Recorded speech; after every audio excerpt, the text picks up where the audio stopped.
aumentou naquilo ali. Às vezes, você está com um paciente sedentário e levantar do leito e andar dentro do quarto já aumenta a frequência cardíaca que você quer. Agora, se você pega... 30%, né? Aumenta mais de 20 batimentos, entendeu? Agora, se você pega um atleta que o cara é condicionado e que também sofreu uma cirurgia cardíaca com revascularização, você coloca ele em pé e anda no quarto, não dá nada. E aí você está reabilitando ele? Não, na verdade, você não está fazendo nada. E às vezes você precisa chegar, não, esse indivíduo, eu vou sair do quarto, andar porque ele precisa. Senão eu não vou alterar, chegar onde eu quero chegar. Tá? E aí acontece a mesma coisa, eu pegar um paciente aqui na clínica, o cara que é atleta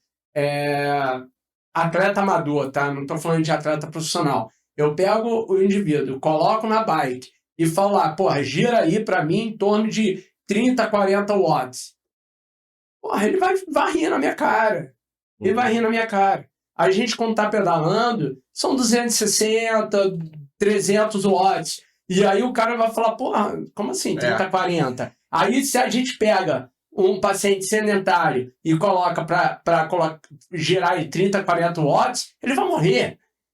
E aí ele é relativo. E aí, por ser relativo, a gente tem que avaliar e quantificar isso. E para isso eu preciso de tecnologia. Para você ter ideia, o meu paciente de reabilitação cardiovascular mais idoso que eu tenho tem 93 anos.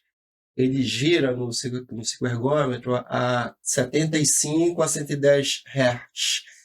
Eu, que não sou atleta eu fico ali a 40, 50 Hz, estou morrendo. Mas por que eu tenho a confiança de botar ele a 75, a 110 Hz? Porque ele treina para isso, ele já está lá há mais de um ano no consultório, ele tem um histórico, ele tem dados objetivos, né? Tem uma avaliação objetiva dos limiares fisiológicos dele. E geralmente então, a gente já tem um teste. Já tem um teste. Enfim, prévio. Você vai fazendo ali o acompanhamento da frequência cardíaca, uma outra coisa que a gente, que a tecnologia ajuda muito a gente. A gente até bateu um papo outro dia sobre... A gente fala muito de variabilidade de frequência cardíaca. A gente não fala muito de variabilidade de pressão arterial, né? Variabilidade de pressão arterial a gente não sabe, mas a tecnologia para isso a gente não ouve muito falar, né? A gente vai nos congressos de cardiologia, congresso mundial, teve congresso europeu agora, congresso americano, e aí a gente fica preocupado com a pressão alta, né? A pressão sistólica. porque subiu muito, porque... É natural subir, né, durante o exercício. Agora a gente não olha muito a diastólica. A estratificação de risco de morte hoje em dia, ela não está na pressão alta. A pressão alta você tem várias formas de você corrigir ali com farmacologia, até mesmo com exercício, enfim, com zona de treinamento. Agora, quando você pega um paciente e você faz esse tipo de treinamento lá com giro a 300 watts, né, a 200, a 110, a 75, e você não vê um comportamento ideal ali da pressão baixa, esse paciente tem uma estratificação de risco maior. Posso fazer exercício com ele? Posso. Mas eu posso fazer baseado num teste de 6 minutos, 6 metros, dependendo desses testes mais subjetivos? Não. Por quê? Porque você tem que saber o 100% dos limiares fisiológicos desse paciente. Então, se você tem um conhecimento disso e você tem confiança, você conhece o paciente, e aí você vai dar um tratamento de valor para esse paciente, vai melhorar. Esse paciente ele vai ter como caminhar com seu familiar, ir no almoço. E é aquele paciente que você falou, ele está revascularizado, ele levantou da cadeira, ele deu uma volta e já está cansado, aumentou a frequência dele cardíaca muito alta. Mas se você der o tratamento certo, você conhecer esse paciente, avaliar de forma objetiva esse paciente, você dá ali a medicação certa através do exercício terapêutico, esse cara vai ficar bom. Vai melhorar. Então, é justamente isso. Você tem uma hipertensão sistólica, você tem uma hipertensão diastólica, porque no normal do exercício a pressão sistólica subir, mas aí tem o equivalente metabólico. Exatamente. Que ele pode subir.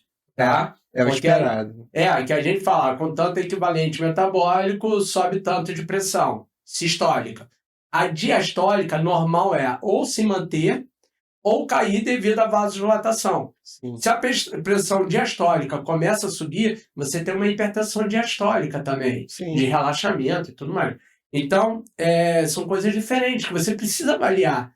Quando a gente coloca numa esteira e avalia, porque na esteira eu normalmente estou fazendo monitorização de eletrocardiograma, pressão arterial e frequência cardíaca, tá? E no caso que eu ainda faço análise metabólica, que eu vejo consumo de O2 e produção de CO2. E dentro ali ainda vejo a curva de ventilação também. Sim. Então, é um exame muito mais completo para eu poder prescrever a reabilitação de maneira adequada, tá? Porque eu posso estar muito bem, inseguro. Cara, eu estou inseguro, eu vou pegar esse paciente e vou colocar uma dosagem bem baixa. Quem disse que você vai melhorar ele?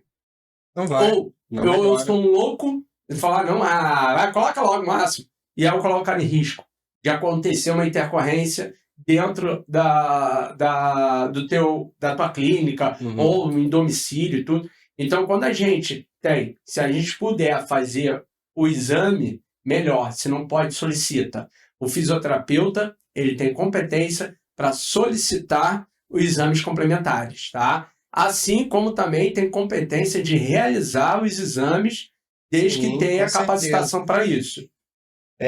Você falou da termografia, então a gente tem várias tecnologias que podem te ajudar, tipo uma tecnologia simples, né, que você pode fazer para ter dados, né, a gente vai voltar àquela história lá dos dados 100% individualizado, enfim, bem prescrito, enfim.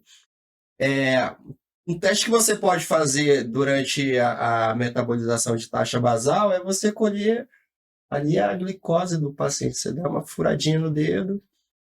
Quem tem pessoas que têm mais condições, ou então o consultório clínica tem mais condições, você bota ali um biomarcador fisiológico e você está marcando ali full time a taxa de glicose, cetose desse paciente. O que é que você está vendo com isso? Taxa metabólica, se ele está no limiar aeróbico, anaeróbico, como é que está as vias metabólicas, enfim. Que tipo de fibra ele está ativando mais. Então, acaba que quanto mais dados a gente tem, quanto mais domínio a gente tem em fazer essa correlação de dados, o teu paciente ele vai melhorar mais rápido, ele vai indicar a família dele toda para tratar com você, os parentes, os amigos. Então, acontece muito isso.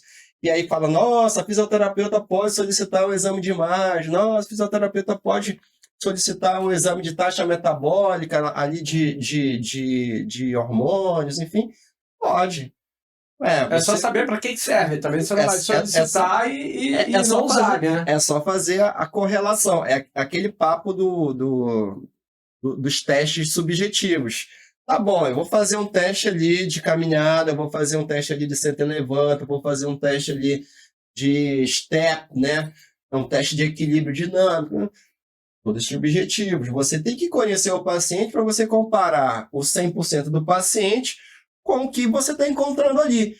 Se você não sabe, hoje em dia a gente vive um boom da tecnologia, né? O boom da informação, que eu acho que é um grande problema que a gente tem, né?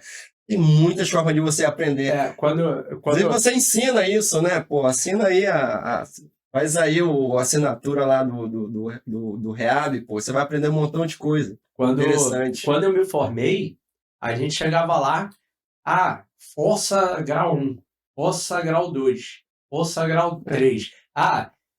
Contrai músculo. Vence a gravidade. Contrai músculo, não vence a gravidade. Vence a gravidade, vence uma resistência. E tudo subjetivo. É bem controverso. E aí depois a gente... Aí veio vamos fazer quantificação de força com um RM. Cara, como fosse a coisa mais fácil do mundo, né? Fazer um RM... O RM é bem difícil. É difícil você fazer em um dia um teste de força de repetição máxima. Mas hoje a gente tem os dinamômetros digitais. Quanto tempo você leva para avaliar um paciente, assim, numa consulta normal, numa avaliação? O cara chega hoje, Léo, eu quero fazer uma reabilitação com você.